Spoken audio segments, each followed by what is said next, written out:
Nous, les organisations membres du comité de suivi du mécanisme de mise en œuvre de la parité homme-femme à l'Union du Congo, unis en séjour devant la primature dans le cadre d'un sitting, nous sommes venus pour demander à son Excellence, Madame la Première ministre, chef du gouvernement, la signature du décret portant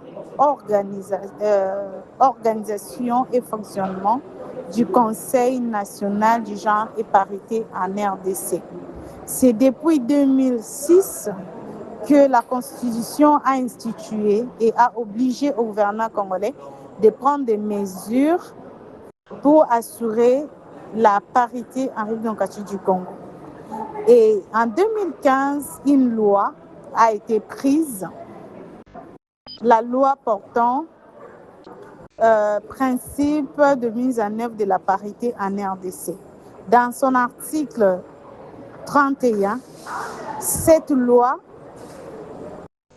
a demandé, cette loi dispose que la Première ministre devait prendre un décret pour l'instauration du Conseil national du genre et parité.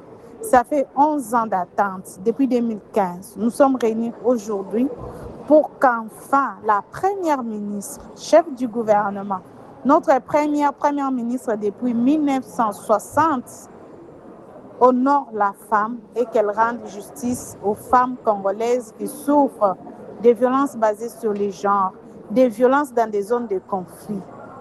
Qu'elle rende justice à ces femmes en prenant les décrets, en signant ces décrets, que les femmes espèrent que grâce à elles, la justice sera rendue à la femme congolaise.